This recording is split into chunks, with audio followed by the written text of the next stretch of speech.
제가 전에 보스턴에서 목회할 때에 교회 30대 젊은 부부들이 1박 2일로 한겨울에 뉴햄프셔로 수양회를 간 적이 있습니다. 콘도를 빌려서 수양회를 했는데요. 낮에는 스키를 타고 놀다가 밤에 특별 순서를 진행했습니다. 그런 특별 순서를 잘 아는 온누리교회 출신의 부부가 준비를 하고 진행을 했는데요. 일부 순서는 난생 처음 해보는 세족식, 남편이 부인의 발을 씻어주는 세족식을 했습니다. 너무 감동받은 어떤 부인은 그 물을 집에까지 가져가겠다는 그런 부인도 있었어요. 그래서 그 물은 가져가지 말고 대야를 꼭 가져가라고 그렇게 말씀을 드렸습니다. 근데 2부 순서가 또 있었는데 그것은 남편들로 하여금 부인에게 감사하는 것을 10가지를 종이에 적어서 발표하는 것이었습니다. 3개 정도까지는 다 쉽게 할 수 있죠. 누구나 나랑 결혼해줘서 고맙다, 같이 살아줘서 고맙다, 밥해줘서 고맙다 하면 3개가 간단히 되는 것이죠.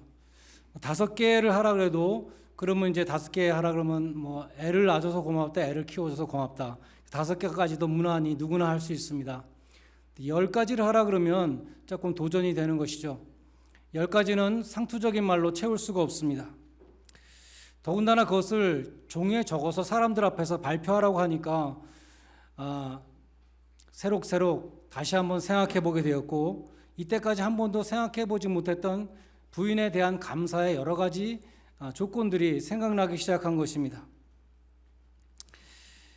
그날 남편들이 한 사람씩 부인에게 감사하다는 그 10가지 이유를 말할 때 울지 않은 부인이 아무도 없었습니다.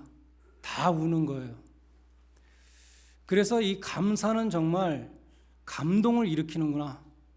감사는 감동을 일으키는 것입니다. 그래서 우리가 하나님께 대해서도 정말 우리가 하나님을 감동시키기 원한다면 하나님께 감사를 드리면 하나님은 감동하시는 것이죠. 하나님도 우리가 감사할 때 기뻐하시며 축복해 주십니다. 시편 100편 4절에 보면 우리가 성전에 예배드리러 갈 때 이렇게 하라고 시편 100편 4절에 말씀합니다. 감사함으로 그 문에 들어가서 찬송함으로 그의 궁정에 들어가서 그에게 감사하며 그의 이름을 송축할지어다 라고 말씀합니다. 우리는 주님 앞에 나갈 때 감사함으로 나가는 것입니다. 그 은혜를 찬송드리며 예배를 드리는 것입니다. 시편 22편 3절에 보면 하나님은 이스라엘의 찬송 중에 거하신다. 감사하고 그 은혜를 찬송할 때 하나님이 그 가운데서 영광 받으시고 임재하신다고 말씀합니다. 감사와 찬양이 넘치는 곳에 천국이 이루어집니다. 그래서 감사는 그처럼 귀한 것입니다.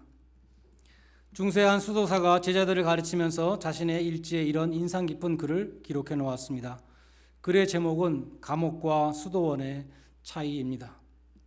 감옥과 수도원은 환경상으로 매우 유사할 수 있다. 그렇다면 무엇이 감옥을 지옥으로 만들고 수도원을 천국으로 만드는가? 감옥에서는 하루가 불평으로 시작되는 반면에 수도원에서는 하루가 감사로 시작된다. 이렇게 말했습니다. 그것이 바로 감옥을 지옥으로 만들고 수도원을 천국으로 만드는 이유였습니다. 그런데 이 수도사의 글은 거기서 끝이지 않고 이렇게 계속되었습니다. 그러나 만약 수도원에 살고 있는 우리들이 감사를 잃어버린다면 이 수도원은 지옥이 될 것이다. 반면에 감옥에서도 감사할 조건을 찾는다면 그 감옥이 바로 천국이 될 수 있다. 이렇게 말했습니다. 이 수도사의 글을 잘 증명해주는 실화가 있습니다. 우리가 익히 아는 화란의 코리 텐 붐이라는 할머니의 이야기입니다. 이 할머니의 가정은 나치가 기승을 부릴 때 유대인들을 감춰준 그 죄로 발각이 되어서 온 가족이 감옥에 갇히게 되었습니다. 이 코리에게는 베시라는 언니가 있었는데 아주 성숙한 믿음의 소유자였습니다. 코리는 언니를 보면서 참된 믿음에 대해서 많이 배웠습니다. 특별히 환경을 초월하는 감사에 대해서 배웠습니다. 그 언니 베시는 감사의 사람이었습니다. 그녀의 감사는 감옥에서 절정을 이룹니다. 고리와 베시 자매는 몇 개의 감옥을 전전하다가 마지막에 가장 악명 높은 독일의 라벤슨부르크 수용소에 가게 되었습니다. 그 통보를 받자마자 베시는 무릎을 꿇고 감사의 기도를 드렸습니다. 하나님 감사합니다. 우리를 위해서 라벤슨부르크 수용소에서 무엇을 준비해 놓으셨습니까? 그들이 수용소에 도착해서 보니까 조그마한 감방 속에 너무나 많은 사람들이 우글우글 붐비고 있었습니다. 베시는 감방에 들어가자마자 또 감사를 드렸습니다. 하나님, 이 추운 겨울에 이렇게 많은 사람들이 함께 어울려서 따뜻하게 지낼 수 있으니 감사합니다. 그렇게 기도했습니다. 그리고 그녀의 감사는 더 구체적이 되어서 하나님, 사랑을 나누고 복음을 나눌 수 있는 사람들을 이렇게 많이 주셔서 감사합니다. 이렇게 기도를 드렸습니다.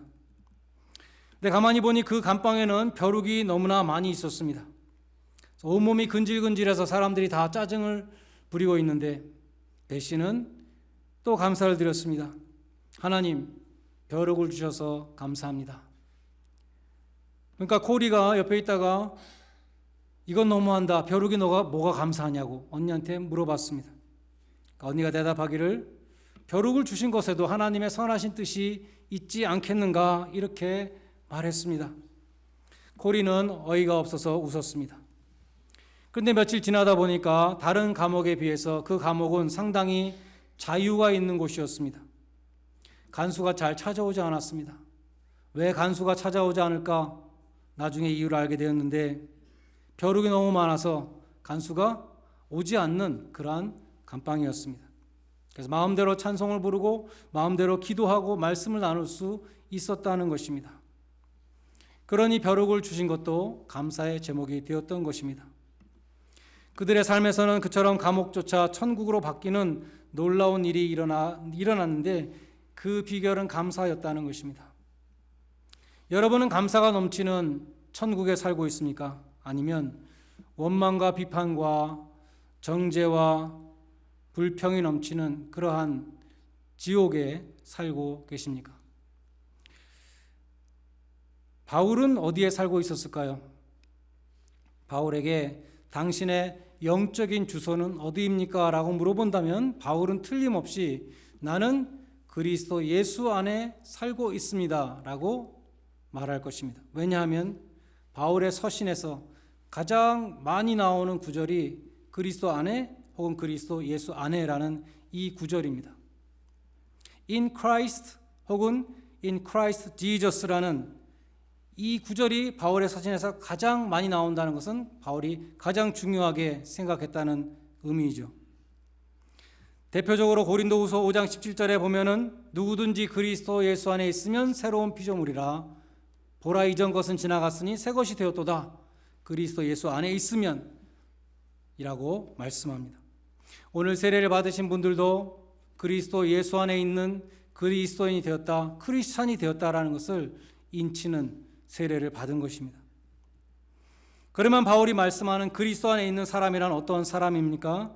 그리스도 안에 있는 사람은 그리스도와 연합된 사람입니다. In Christ와 with Christ는 연결이 됩니다. 제가 성경을 몇 군데 인용할 때 이 모든 성경들은 with Christ라는 구절을 포함하고 있는 구절들입니다. 무릇 그리스도와 합하여 세례를 받은 우리는 그의 죽으심과 합하여 세례를 받은 것이라. 내가 그리스도와 함께 십자가에 못 박혔나니 그런즉 이제 내가 산 것이 아니요 오직 내 안에 그리스도께서 사신 것이라. 너희가 세례로 그리스도와 함께 장사되고 또 죽은 자 가운데서 그를 일으키신 하나님의 역사를 믿음으로 말미암아 그 안에서 함께 일으키심을 받았느니라. 이는 너희가 죽었고 너희 생명이 그리스도와 함께 하나님 안에 감추어져 있느니라. 바울은 이러한 많은 것들을 말씀하는데 이것이 전부 그리스도 안에 있는 사람들에게 해당되는 말씀인 것입니다. 결정적으로 에베소서 2장 6절에 보면 in Christ와 with Christ가 직결되어 있습니다. 허물로 죽은 우리를 그리스도와 함께 살리셨고 또 함께 일으키사 그리스도 예수 안에서 함께 하늘에 앉히셨느니라. 그리스도 예수 안에서 함께 하늘에 앉히셨느니라. 그처럼 그리스도 예수 안에 있는 자는 그리스도 함께 죽었고 함께 부활하였고 함께 하늘 보좌에 앉은 자입니다. 그리스도 안에 있다는 것이 그처럼 중요하고 영광스러운 것이기 때문에 바울은 그의 서신에서 그리스도 안이라는 구절을 가장 많이 사용하고 우리가 읽은 데살로니가 전서 5장 18절 오늘 본문에서도 그리스도 예수 안에서라는 이 구절이 들어가 있는 것입니다. 하나님은 그리스도 예수 안에서 우리를 자녀로 삼아 주셨습니다. 하나님은 그리스도 예수 안에서 우리를 사랑하시고 용서해 주십니다. 바울은 우리가 그리스도 안에 있는 존재임을 깨닫는 것이 가장 중요하다고 말씀하는 것입니다. 여러분은 자신을 바라볼 때 그리스도 예수 안에 있는 존재로 바라보고 있습니까? 하나님이 우리를 보실 때 그리스도 예수 안에 있는 자로 보십니다. 그래서 우리도 나 자신을 볼 때 그리스도 예수 안에 있는 자로 보는 것이 중요하다는 것입니다. 그러한 사람은 범사에 감사할 수 있습니다. 그리스도 예수 안에 있는 자는 모든 일에 감사할 수 있습니다. 지난 3주 동안에 다니엘 기도회를 통해서 많은 간증을 들었습니다. 하나님이 쌓을 곳이 없도록 재물을 쏟아부어 주셨다는 그런 젊은이의 간증도 있었습니다. 하나님이 감당할 수 없을 정도로 많은 교인들을 보내셨다는 인도네시아 어떤 목사님의 간증도 있었습니다. 그리고 하나님이 병원에서 고치지 못하는 질병을 고쳐주셨다는 간증은 참 많이 있었습니다. 그런데 어떤 분은 병을 고쳐주시지 않은 것에 대해서 간증한 사람이 있었습니다. 어떤 여자분이 믿음이 정말 좋은 교회 오빠와 결혼을 했습니다. 너무나 행복했습니다. 모든 것이 다 잘 됐습니다. 그런데 행복도 잠시 30대의 그 교회 남편 오빠가 교회 오빠 남편이 대장암 말기 진단을 받았습니다. 시어머니는 죽어가는 아들을 간호하다가 낙심을 해서 자살을 했습니다. 남편을 간호하던 자신도 혈액암 말기 진단을 받았습니다. 그러한 기가 막힌 상황 속에서 부부는 함께 큐티를 하며 믿음을 지켰습니다. 남편은 극심한 고통 가운데 투병하다가 하늘나라로 갔습니다. 그게 간증입니다. 이게 무슨 간증이란 말입니까? 하나님이 고쳐주셔야지. 하나님이 기적적으로 고쳐주셔서 여기 하나님 살아계신 산 증거가 있습니다. 이렇게 간증해야지 그게 간증 아니겠습니까? 그런데 이 부부의 이야기는 너무나 감동적인 이야기이기 때문에 교회 오빠라는 제목의 책으로 나왔고 또 교회 오빠라는 제목의 영화로 또 나왔다고 합니다. 그 여자분이 간증 말미에 교회 오빠 그 남편의 마지막 남긴 말을 전했습니다. 올해부터는 다니엘 기도회에서 우리 교회를 담당하는 간사님이 매일매일 카톡으로 간증문 혹은 설교문을 다 보내주셨어요. 그래서 제가 정확히 인용할 수 있습니다. 교회 오빠는 극심한 고통으로 죽어가면서 부인에게 이런 말을 남겼습니다. 하나님은 눈부신 삶을 사는 사람들을 통해서도 증거로 삼으시지만 고통 속에서 끝까지 주님을 놓지 않는 사람도 증거로 삼으신다. 하나님은 성공한 사람들, 출세한 사람들, 그런 사람들도 증인으로 세우시지만 극심한 고통 가운데 죽어가면서도 끝까지 주님을 놓지 않는 사람도 증인으로 세우신다는 것입니다. 하나님이 감당할 수 없는 재물을 나한테 쏟아부어 주셨습니다. 굉장히 귀한 간증입니다. 하나님이 병원에서 고칠 수 없는 병을 고쳐주셨습니다. 그것도 귀한 간증입니다. 그러나 그러한 복을 받고도 감사하지 않을 사람이 어디 있겠습니까?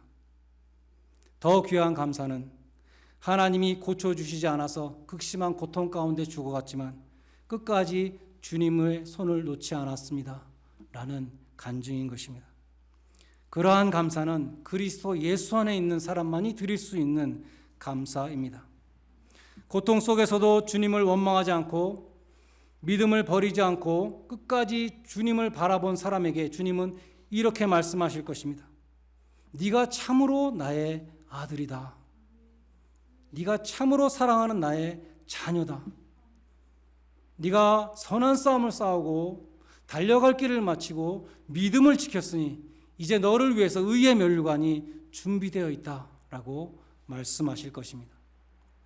여러분 모두가 그리스도 예수 안에서 범사에 감사하심으로 하나님께서 여러분을 향하신 그 귀하신 뜻을 이루어드리는 복된 성도들 되시기를 주님의 이름으로 간절히 축원드립니다. 기도하시겠습니다.